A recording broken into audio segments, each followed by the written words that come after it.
What if your favorite summer camp memory was hiding a nightmare? Welcome to Fears, where true horror isn't just told, it's relived.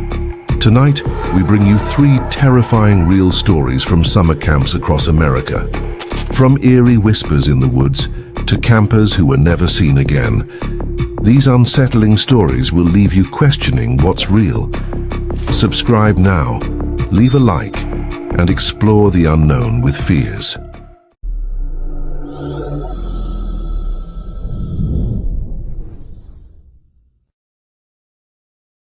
They still talk about it every summer of the year. Camp Evergreen lost a child. The trees haven't changed much since 1992.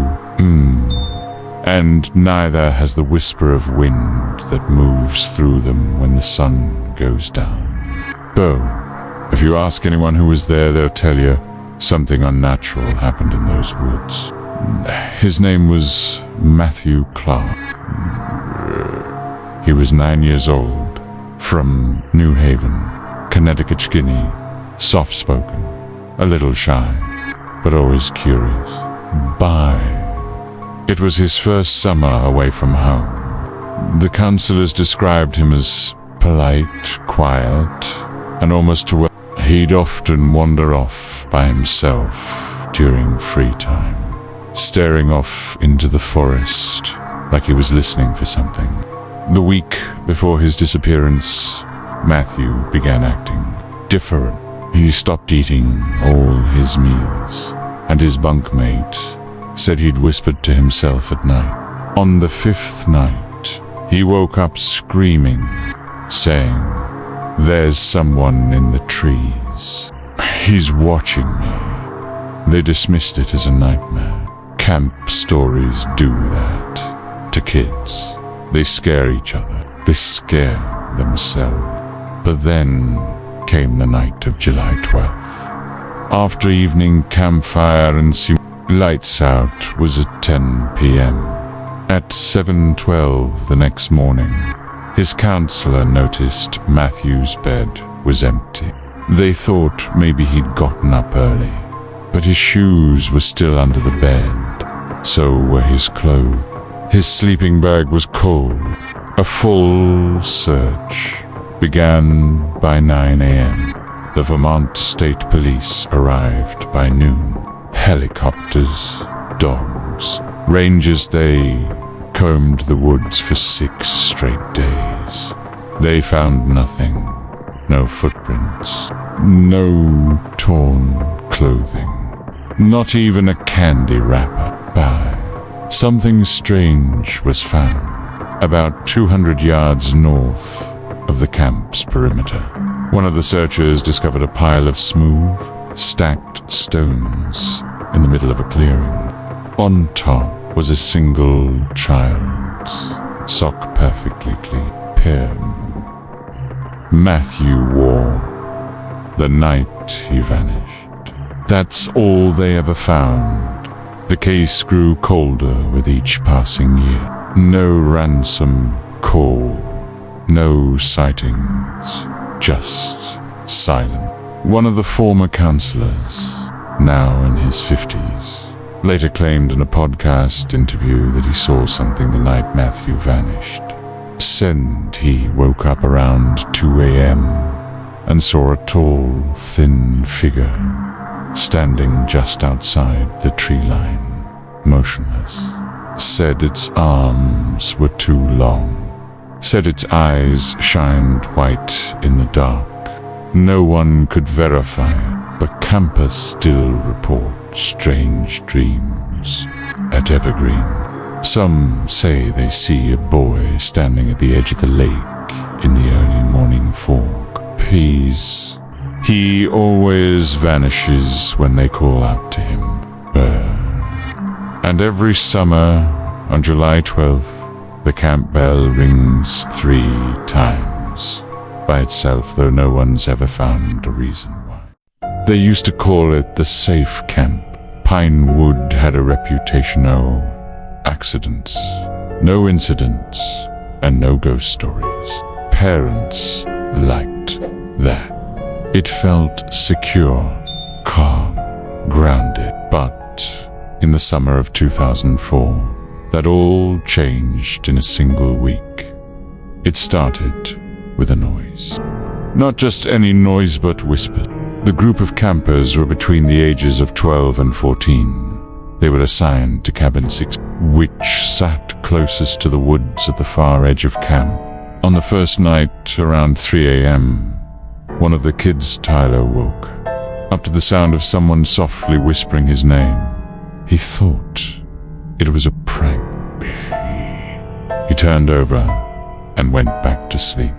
But the next night, it happened again. Louder, this time closer.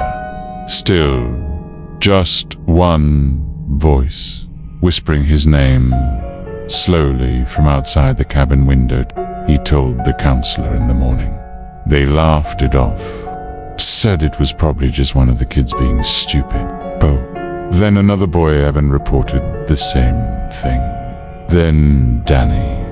And then finally, all 6 campers in cabin 6 said they heard whispering in the woods at night. Not just calling their names anymore, but saying strange, broken phrases. Come back, ... He's waiting, ... They said it came from all directions, soft, close, like someone was leaning right into their ear. By midweek, the boys were refusing to sleep in their cabin. The counselors were frustrated. One of them, Ada, agreed to stay in the cabin with them to prove it was just paranoia. That night, around 3:16 a.m., Adam said he felt the temperature drop. Then he heard it too, a whisper, not from outside, from inside the cabin. But no one was moving. He turned on the flashlight. Nothing. Everyone was awake. Everyone had heard it. But no one could say where it came from. Then suddenly, the flashlight flickered and died. When it came back on, Danny was gone. Gone from his bunk. No sound. No door opening. Just ... Vanish. They found him 10 minutes later, barefoot and shivering at the tree line, staring into the woods. He wouldn't talk. When they brought him inside, he was pale, unblinking. The camp nurse said he was in shock. He never told anyone what he saw out there. He didn't return the next summer. None of them did. After that, Camp Pinewood quietly closed off. Cabin 6, they told families it had structural damage, but a maintenance worker later admitted he'd been sent to check the cabin a few weeks after the season ended. He says there were words carved into the wood under every single bunk, words in Latin. He took pictures and showed them to a local priest. The priest wouldn't touch the images. Said the phrases were ancient, meant for summoning, for binding, or worse, ... inviting. Now, no one stays near the tree line. Sometimes on windless nights, the staff say the trees still whisper. They don't use names anymore. They just repeat the same phrase over and over again. We remember you.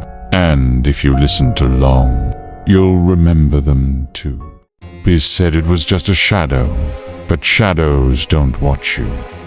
They don't follow you, and they definitely don't whisper.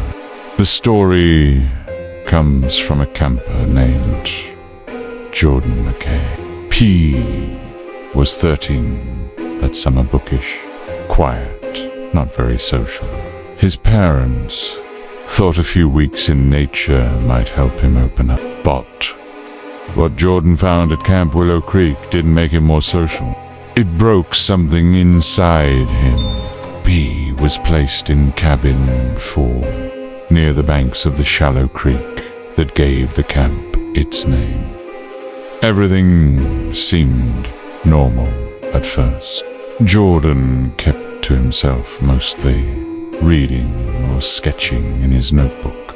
But on the 5th night, something changed. He was sitting alone near the creek around dusk, watching the water ripple under the fading orange light when he saw it. Across the stream, on the opposite side, just standing among the trees, was a figure, blacker than night, featureless, not solid but not smoke either, and it wasn't moving, just standing, watching.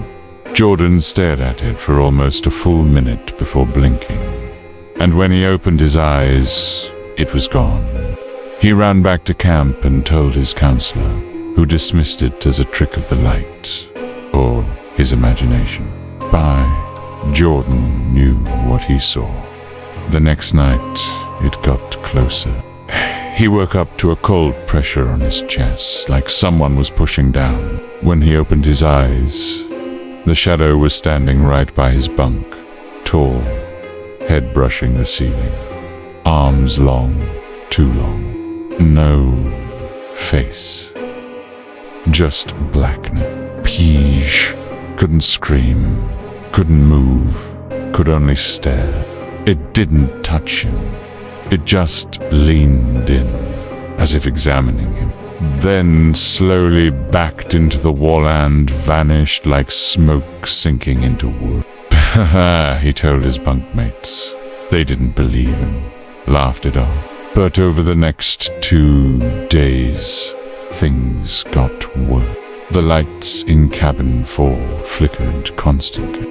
Jordan's notebook, the one he always kept zipped inside his bag, started turning up open, pages filled with charcoal sketches he didn't remember drawing.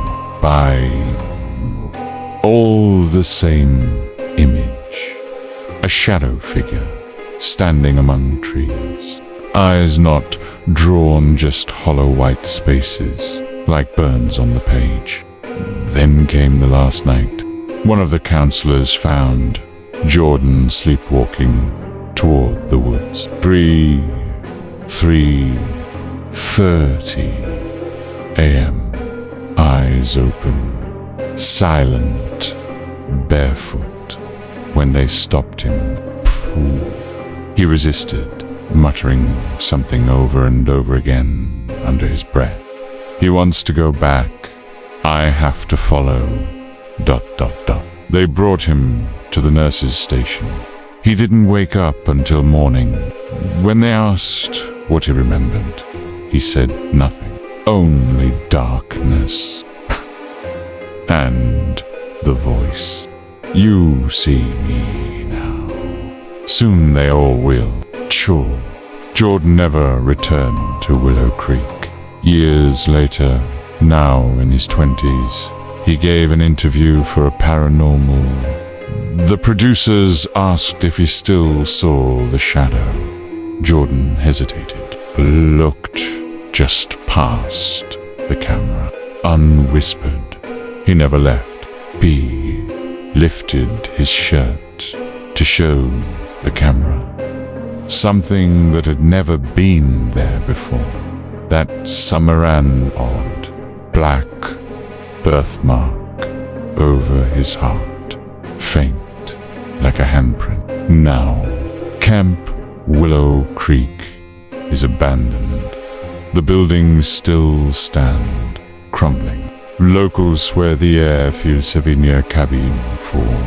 And every now and then people say they see a figure in the woods at dusk, not walking, not running, just waiting.